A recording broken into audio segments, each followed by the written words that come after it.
Un regard croisé dans cette rêve Thomas Sport, dans cette rêve plutôt Théma Sport, avec Marie-Georges Buffet. Merci Marie-Georges Buffet d'être avec nous, ancienne ministre des Sports, et Dominique Carla, qui est vice-présidente du MEDEF, qui est en direct de Marseille avec nous. Bonjour Dominique. Bonjour. Bonjour. Bonjour Madame la Ministre. Alors, est-ce que vous pouvez peut-être rebondir sur ce que nous disait Jacques Rivoal ici il y a quelques instants, parce qu'il est impressionné par le travail que vous faites à la tête de la commission d'éthique que vous présidez et qui a été mise en place donc par le ministère des Sports. Alors, c'est un comité pour l'éthique, mais aussi pour la vie démocratique dans le mouvement sportif. Et j'ai envie de dire que c'est peut-être en avançant dans la vie démocratique du mouvement sportif qu'on aura plus de moyens de régler les problèmes d'éthique. Alors, il faut être modeste, parce que le mouvement sportif français, ce sont des bénévoles.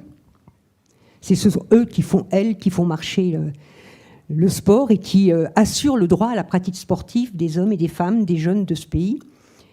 Et puis, c'est un lien particulier entre ce mouvement sportif et l'État français.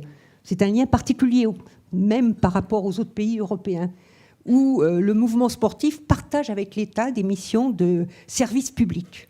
C'est pourquoi il faut être exigeant par rapport aux conditions de gouvernance et aux conditions de respect de l'éthique dans le mouvement sportif. Mais c'est vrai que pour des bénévoles, c'est une lourde tâche.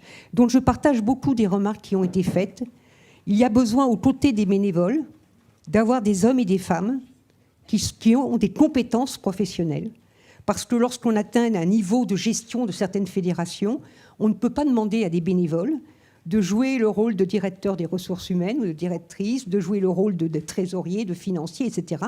Il faut qu'il y ait des moyens pour que les fédérations puissent avoir des salariés compétents pour les aider, pour aider les bénévoles, pour aider les élus dirigeants à gérer leur fédération. Je crois que c'est extrêmement important. Et puis je partage complètement ce qu'a dit monsieur Thiriez. Il faut revoir les règles électorales. Les clubs, ce sont les clubs qui font les fédérations. C'est pas possible qu'on dise aux fédérations, vous allez choisir la moitié des clubs pour voter. Enfin, ça n'a aucun sens. La loi de 2022 n'a aucun sens. Donc, il faut que ce soit tous les clubs qui puissent se prononcer. Mais ça ne suffit pas. Il faut qu'il y ait la proportionnelle.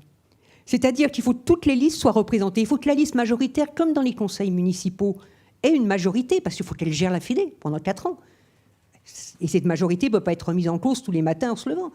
Donc il faut qu'elle ait une majorité, mais il faut que les autres listes soient représentées, puis il faut qu'il y ait le débat. Et je pense que s'il y a un débat démocratique à l'intérieur des Fédés, on va pouvoir avancer sur les combats éthiques. Parce que les bouches vont peut-être un peu plus s'ouvrir, et on va peut-être pouvoir prendre les choses en main. Donc voilà, donc je pense qu'il faut ça. Et moi, j'entendais les problèmes de rémunération. Ben moi, je suis pour. Je suis pour que les bénévoles qui ont des places de direction dans le mouvement sportif soient indemnisés. Quand vous êtes maire d'une commune, quand vous êtes maire adjoint dans une commune, vous avez le droit à une indemnisation, c'est normal. Même si vous êtes salarié, vous prenez sur votre temps, vous prenez sur le temps de votre famille, vous prenez parfois sur le temps de votre travail, etc. Et il faudrait de la transparence. On pourrait avoir une grille d'indemnisation des dirigeants et dirigeantes du mouvement sportif. Ça permettrait de mettre tout le monde à l'aise. D'accord, je suis bénévole, mais j'ai le droit d'être indemnisé pour le temps que je passe à m'occuper de ma fédération. Marie-Georges, sans mauvais jeu de mots, vous demandez à ce qu'il y ait une révolution dans le sport. Et on va demander justement à Dominique Carla, qui est avec nous, qui est donc vice-présidente du MEDEF, ancienne sportive de haut niveau, 400 mètres, championne de France, si j'ai bonne mémoire, et qui est également en charge de responsabilité à la Fédération française d'athlétisme, de nous dire de quelle manière on doit repenser le sport pour qu'il y ait beaucoup plus d'efficacité, notamment au niveau de sa gouvernance. Qu'est-ce que vous en pensez, Dominique? Quelles sont vos idées? Quelles sont vos propositions? Alors, deux choses. Déjà, il faut se dire pourquoi le monde de l'entreprise s'intéresse à la gouvernance du sport. Parce qu'on pourrait se dire, nous, on est dans notre couloir de nage, on s'occupe de la vie des entreprises, est-ce qu'on a un avis à avoir sur la gouvernance du sport? La réponse, elle est oui, pour plusieurs raisons. Alors, j'ai un écho, je ne sais pas si ça peut se corriger. On va essayer de le corriger, mais on vous entend parfaitement, Dominique. D'accord.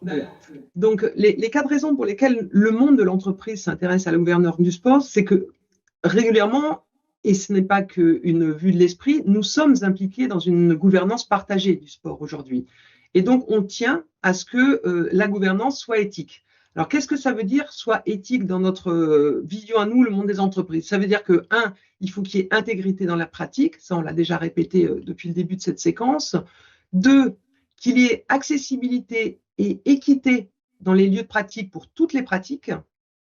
Trois, qu'on soit associé au développement des pratiques et notamment qu'on puisse avoir notre avis sur les infrastructures en particulier. Et quatre, point extrêmement crucial qui a été souligné tout à l'heure par Jacques, c'est la formation. Parce que si on veut avoir des pratiques éthiques et une gouvernance responsable, il faut absolument qu'on mette le paquet sur la formation de l'encadrement sportif pour avoir des pratiques de qualité. Donc ça, c'est les raisons pour lesquelles on souhaite être associé à la gouvernance et à la rénovation de la gouvernance du monde du sport. Alors, une fois qu'on a dit ça, on pourrait se dire, bon, bah maintenant, travailler. Et le groupe de travail présidé par Madame la Ministre, heureusement qu'il existe effectivement, et on pourrait dire, travailler, puis on verra, ensuite on commentera. En fait, on ne va pas faire que commenter. On peut apporter aussi ce que nous avons mis en place dans le monde de l'entreprise pour avoir des gouvernances responsables. Et là, je vois 4 sources d'inspiration pour avoir des gouvernances responsables qu'on a vraiment mis en place. Et d'ailleurs, il y a un code qui est très connu dans le monde de l'entreprise, c'est le code AFEP-MEDEF, qui a vraiment travaillé à se dire qu'est-ce que c'est qu'une gouvernance responsable d'une entreprise. La première chose, c'est qu'il faut travailler sur l'accès à l'information, avoir des informations claires sur la performance de chaque fédération et pour les actionnaires, c'est-à-dire finalement, si on se met à l'échelle d'un club, de territoire. On est dans une ligue qui est en Bretagne, qui est en PACA, qui est n'importe où en France. Il faut que nos actionnaires, entre guillemets, soient informés de ce qui se passe dans leur fédération. Donc, il y a une transparence de l'information. Ça, c'est un premier gros chantier. Le deuxième chantier qui est extrêmement important, et je vais y venir parce que toute l'actualité du monde sportif nous montre ô combien c'est important, c'est la gestion du risque. C'est qu'il est nécessaire d'avoir une gestion efficace du risque, qu'on identifie, qu'on évalue, qu'on gère nos risques, qu'ils soient financiers, qu'ils soient opérationnels, qu'ils soient légaux ou qu'ils soient de réputation. Et c'est quand on met le doigt sur voilà ce qui environne le monde sportif et singulièrement telle ou telle fédération, sur les risques qui pèsent sur elle financièrement, de manière fonctionnellement, légalement ou du point de vue de la réputation, poser l'analyse de risque et se dire voilà ma stratégie pour être irréprochable dans ces risques qui peuvent peser sur ma fédération me semble important. Troisième chose dont on peut s'inspirer qui a fait la gouvernance des entreprises d'aujourd'hui, c'est de se dire on a bien sûr une responsabilité quand on est une entreprise ou quand on est une fédération de résultats et de performance. C'est la finalité, mais pas à n'importe quel prix.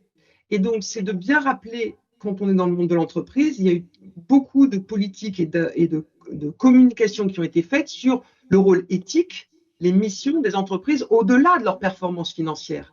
Eh bien, je crois que c'est un peu pareil dans le monde sportif. C'est au-delà de quand on va plus loin, au-delà de la performance sportive, c'est quoi le rôle du monde sportif dans la société, avec des critères d'évaluation qui vont avec. Et c'est là qu'on se rapproche de à quoi ça sert tout ça.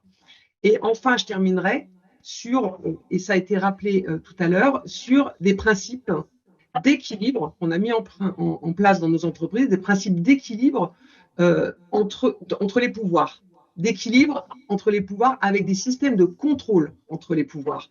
Et à partir du moment où on a un accès à l'information transparente, une gestion des risques, une éthique qui va au-delà de la performance sportive ou de la performance financière et des pouvoirs avec des contre-pouvoirs, des pouvoirs de contrôle, à ce moment-là, on peut se remettre dans une situation de confiance vis-à-vis de nos publics, c'est-à-dire les pratiquants, mais vis-à-vis aussi de ce que j'ose appeler les actionnaires, c'est-à-dire tous les bénévoles, tous les clubs qui mènent à bien sur le terrain leur mission quotidiennement, mais qui parfois ont de la déception si on ne met pas en place ces codes de gouvernance un peu éthiques.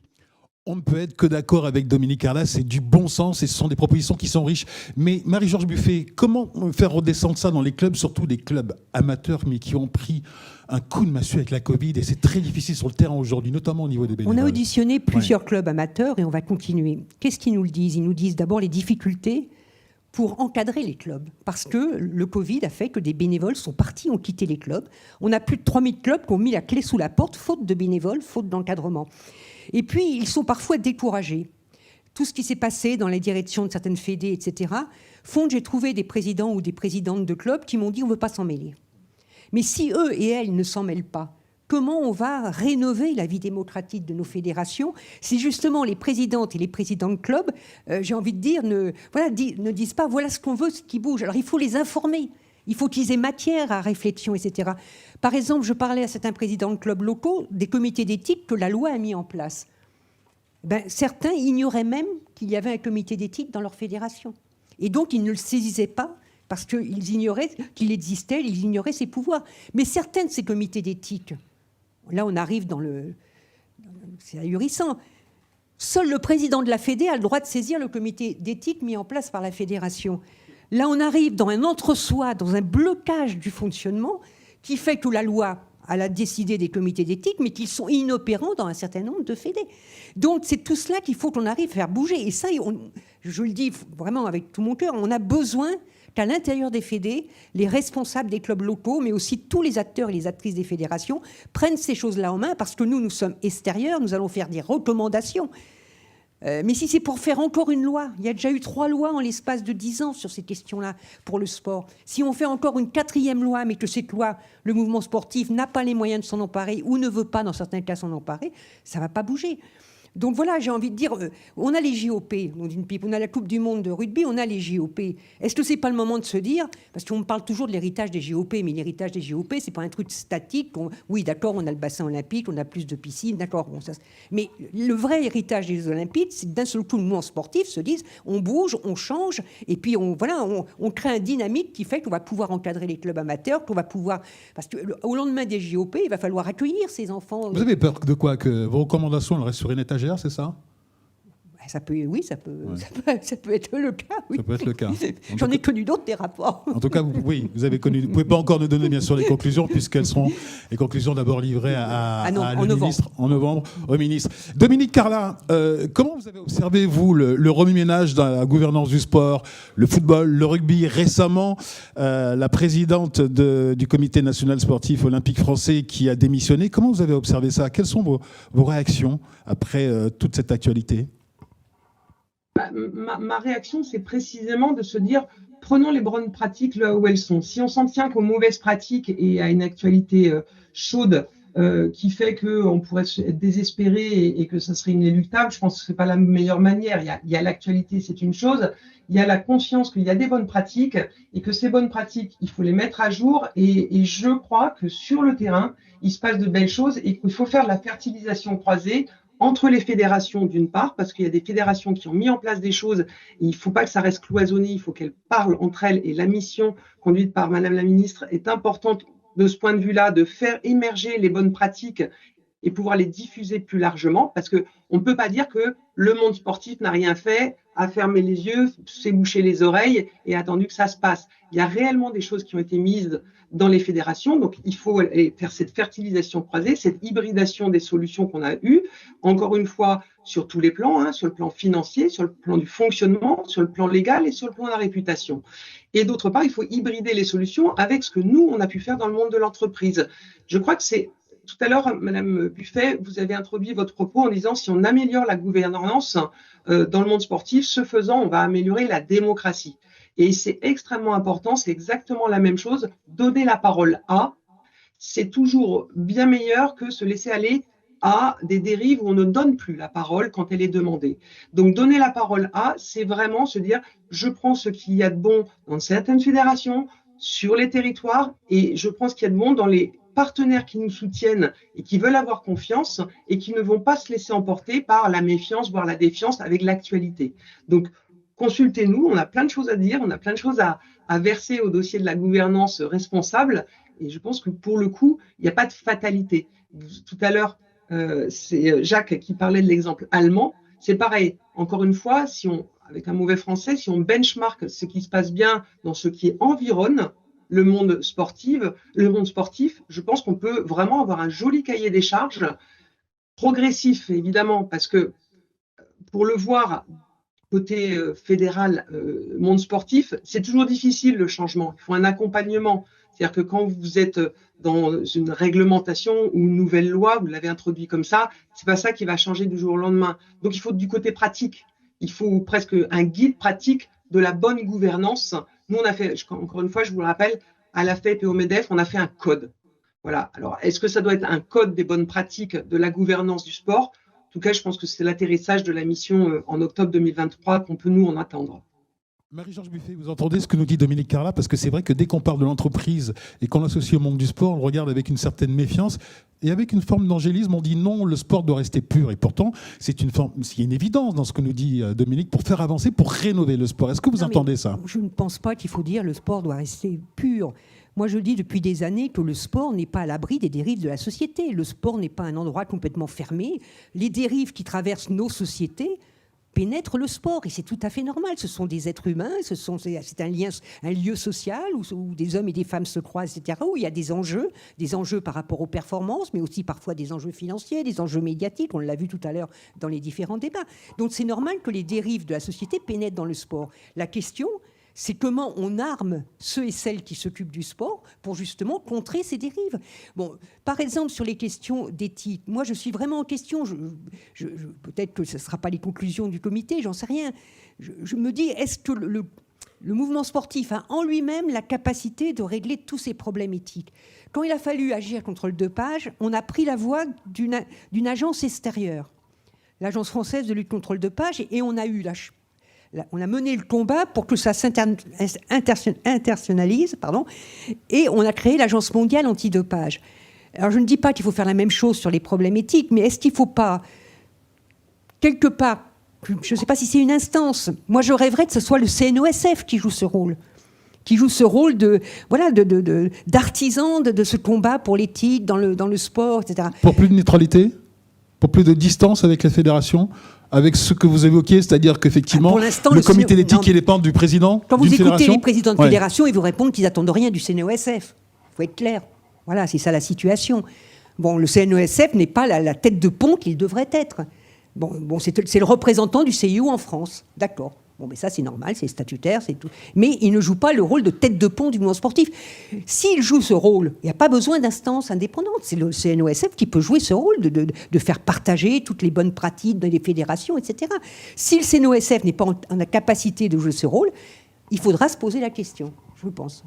D'ici quelques instants, nous allons recevoir Bernard Thibault et, que je ne me trompe pas, Marie Barsac, pour parler de questions sociales dans cette Rêve Théma Sport. Un grand merci, Dominique Carla, vous qui avez pris un tout petit peu de temps et qui êtes à Marseille en déplacement. Merci à vous.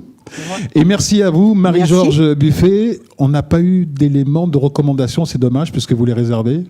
Ah oui, je suis obligée parce que pour l'instant, nous avons eu 60 auditions pour l'instant, mais nous allons auditionner jusqu'au fin octobre les présidents de fédération, les présidentes, et puis les acteurs. On a déjà auditionné des acteurs économiques, par exemple les partenaires du sport, parce qu'eux aussi ont intérêt à ce que le sport avance dans sa vie, dans son éthique. Lorsque vous êtes sponsor d'une fédération, vous avez intérêt que la fédération aussi porte une belle image. Donc on va continuer et puis on fera les propositions à Madame la Ministre fin octobre. Merci Dominique Carla et Marie-Georges Buffet. À bientôt, merci à vous.